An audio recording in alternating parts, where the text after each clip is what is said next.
He was the most trusted man in the sky until the wrong boss clipped his wings. But Reed isn't staying grounded for long. My name is Reed, Captain Reed Morgan. For 18 years, I flew the skies with precision, discipline, and pride. Not just as a job, but as a calling. I was a commercial airline captain, entrusted with lives every single day.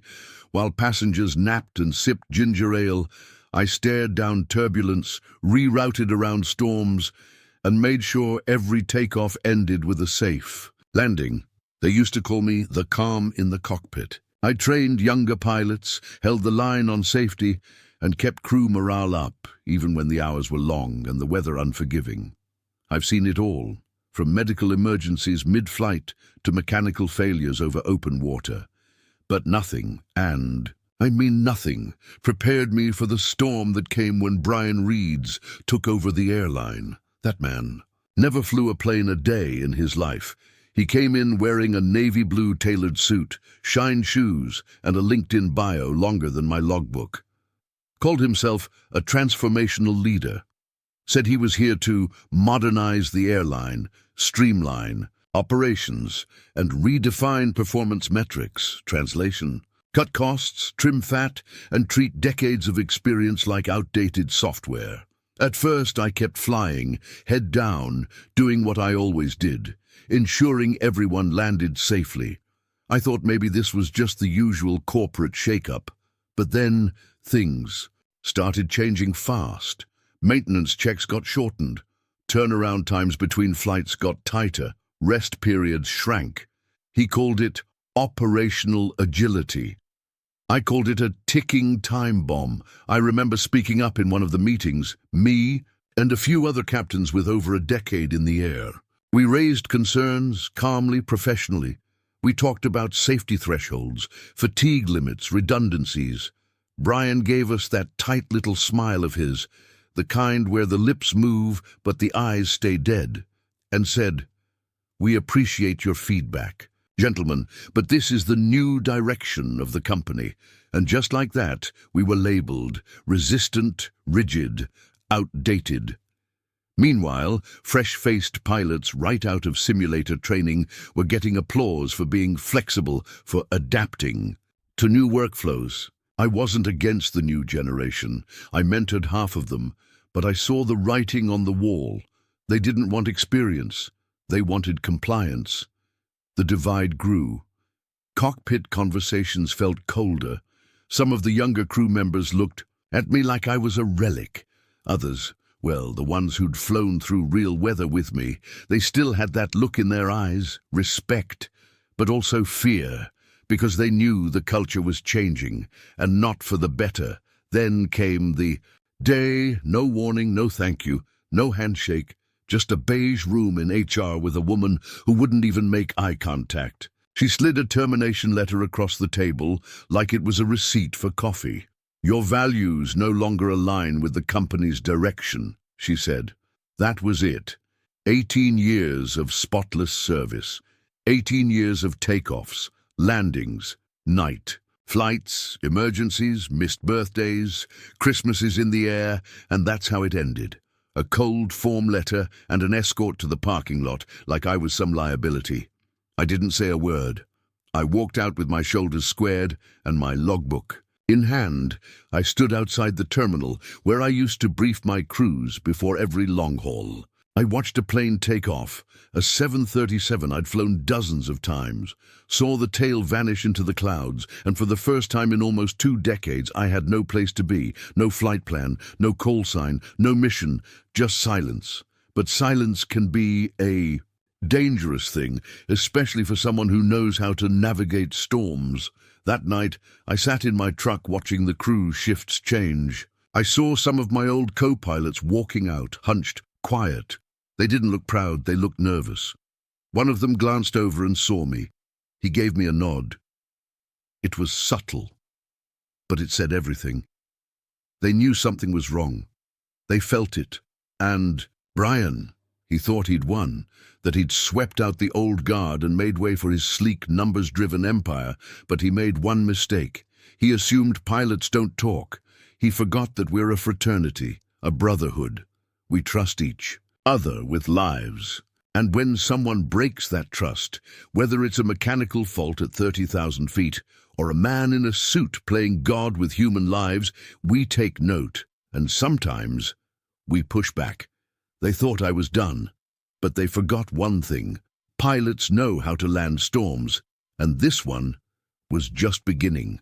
The days after I left the airline felt like a blur, but in the midst of that I was calm. I wasn't desperate, just disappointed. The hardest part wasn't the firing. It was the realization that after all these years, I wasn't just fired. I was erased. I remember walking back to the hangar one late evening. The place was dark, no engines roaring, no flight crews laughing and joking as we prepped for the next flight. The hangar doors were shut tight, like a tomb. I stood outside the fence, watching the planes parked in silence.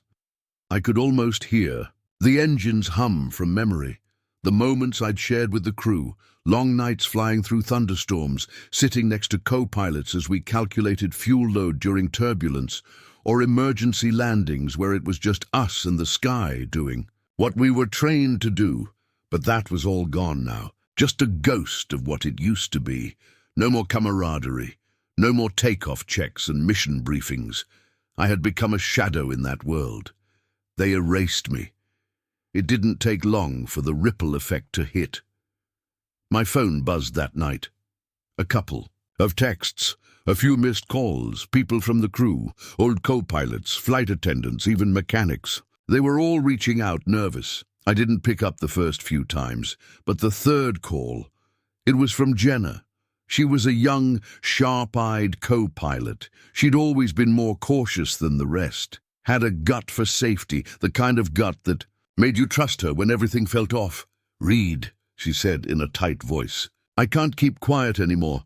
They're pushing us to fly with fuel estimates instead of actual calculations. We're skipping weather protocols." "I don't feel safe, Reed." I could hear the fear in her voice, and I knew this wasn't just one crew. This wasn't an isolated case. They were cutting corners everywhere. I listened, and I did nothing at first but file it away. Because that's what you do when you've spent 18 years in the sky. You don't lash out, you don't panic, you collect your thoughts, you build a plan. I spent the next few days going over the paperwork from my final flight. Just a quick peek at the flight logs. That's when I saw it, an old discrepancy report I had filed about a minor mechanical issue a year ago. It had been ignored back then. Now I was seeing the same issue again. Different crew, different date, same aircraft, same problems. Only this time the issue was logged under a new flight record, a fresh coat of paint on a problem that had been swept under the rug. I couldn't let it slide anymore. These weren't mistakes anymore. They were patterns. I didn't stop there. I went digging. I wasn't sure where it would lead, but I had to look closer. My mind, sharp, methodical, kept coming back to one thing: the airline's operations department. One evening, I received an anonymous email. It was from someone inside the operations team, a whistleblower, a voice from within, too scared to speak openly but willing to share the truth. Inside that email were documents, internal reports, safety audits, maintenance logs, the kind of stuff most pilots would never see. And that's when I knew for sure they weren't just cutting corners. They were falsifying records. The airline was marking equipment as passed with no inspection logs. Engineers' signatures were forged.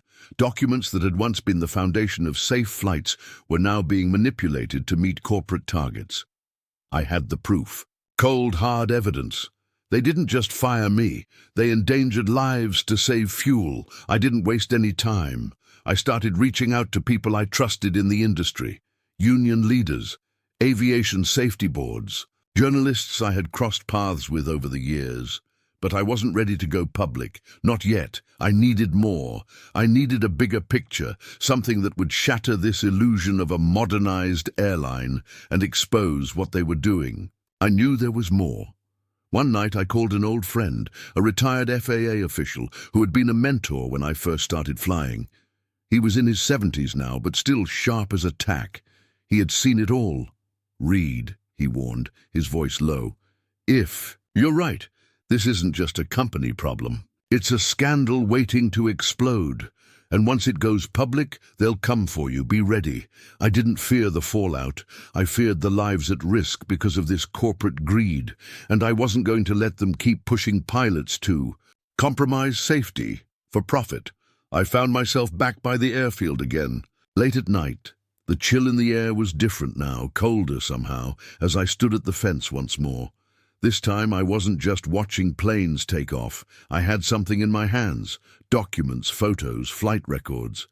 I had the proof that could bring the whole system down. It wasn't just a personal vendetta. This was about accountability, about justice. The sky had always been my domain. But now, the sky had a funny way of echoing truth, and soon even Brian Reed's would hear it. The investigation was done. All the pieces were in place. I had everything: falsified maintenance records, ignored complaints, emails that pressured crews to skip pre-flight checks. Each piece laid out like a domino, one pushing the next in a chain of undeniable negligence. I spent hours in my small apartment, piecing it all together on my desk. A timeline, week by week, risk stacking higher and higher with every flight, every false log, every shortcut taken. It all led back to Brian. He didn't just cut costs, he gambled with human lives. I wasn't waiting for karma anymore. It was time for action. The whistleblower move was as quiet as it was decisive. I didn't just want to expose the lies. I wanted to make sure they couldn't cover their tracks. I packaged everything carefully: evidence, documents, emails, all of it. And I sent it off. First, I reached out to the FAA anonymously. They had to know, they had to act fast. Next, I contacted a journalist, someone who could get the story out, someone with the national reach to make it impossible for them to suppress it. Then I did something personal. I sent Brian a single email. "You should have let me fly." Within 48 hours, it exploded. The journalist's expose went live with a headline that cut through the air like a jet engine. "Are you safe in the skies? Whistleblower reveals airline scandal." It went viral. At the same time, the FAA launched a surprise investigation. Reed's evidence matched the red flags they'd seen in previous audits. It wasn't just bad judgment anymore. It was criminal neglect. I watched the live stream of Brian's emergency staff meeting. His face was tight, forced. The very airline that had tossed me aside now struggled to speak, with dry mouths and trembling hands. They couldn't cover this up. Not anymore. The cracks spread fast. The crew that had once been loyal to Brian began to speak out. Pilots, flight attendants, engineers, they all started stepping up, resigning publicly. One co-pilot posted on social media, "If Reed was too careful, then we need 100 more like him. I won't fly under Brian again." And then a senior mechanic made a video confession. The footage was raw, emotional. He confirmed everything I knew. Records had been forged under direct pressure from the top. The floodgates were open. Brian tried to regain control, but every move he made dug the hole deeper. He tried to shift the blame onto lower managers, but the FAA investigators tracked the orders back to him. His emails were the smoking gun. As the stock price plummeted, sponsors dropped out one by one. Legal teams swarmed in, digging through everything like vultures. Then I got a message from Jenna. "It's over. You clipped their wings, Captain."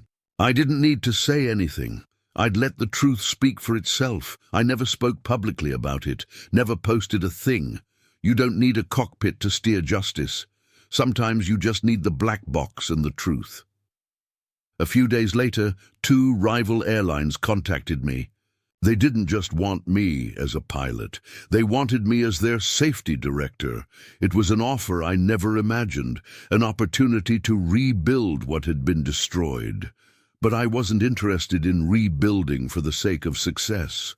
I was interested in saving lives. The phone rang early one morning.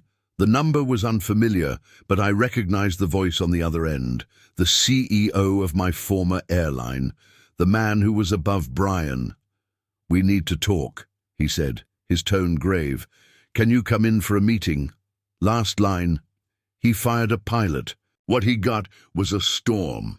The hangar office was cold, sterile. It felt like a place where truth had no place to hide. I walked in, steady, calm. The CEO sat at the far end of the table, his usual polished demeanor cracked. He looked shaken, like someone who'd just realized the mountain they'd been standing on was crumbling beneath them. He didn't waste time. "Did you plan all this?" His voice was steady, but the tension hung in the air. I met his gaze, calm as ever. "No, but I logged every mile." The CEO leaned back in his chair, trying to regain his composure. He made an offer. Hush money, a non-disclosure. Agreement, even a chance to return with a promotion. The terms were tempting, but hollow. I shook my head slowly, keeping my voice steady. "I'm not here for money. I'm here for accountability. Brian has to resign. Public apologies need to be made. And the safety violations, they need to be corrected company-wide." "You grounded me," I said, the weight of those words hanging in the room. "Now I'm here to help you fly right or not fly at all."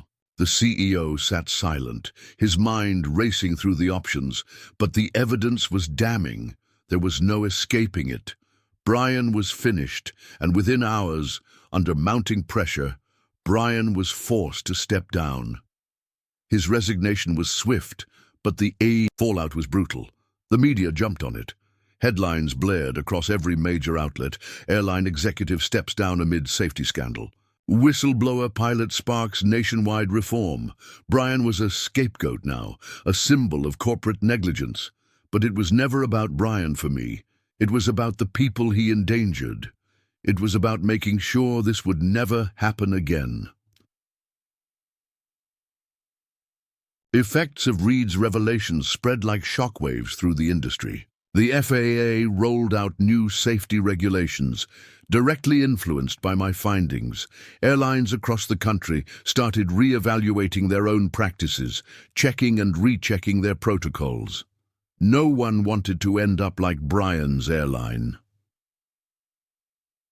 Former crew members, some of whom I hadn't spoken to in years, started coming forward in interviews. They called me the pilot who wouldn't compromise. And that was all the validation I needed. I didn't fight for recognition. I fought for something far bigger. It didn't take long for another airline to come knocking. I accepted a position, not just as a pilot, but as the director of aviation safety. It was a role that didn't just value my flying experience, but my integrity. As I walked into my new office for the first time, I gave a quiet nod to the plaque on the door. It read, Director of Aviation Safety. And years taught me how to fly. One betrayal taught me why. There's something I learned in all of this.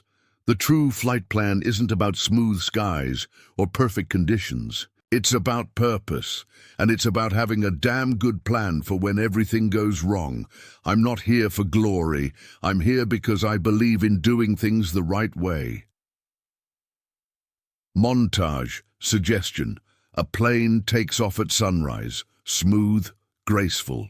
The crew salutes as Reed boards. Cut to Brian sitting alone, watching the news footage of his downfall. He's a man whose empire has crumbled. He fired me to cut costs. I cost him everything he tried to save.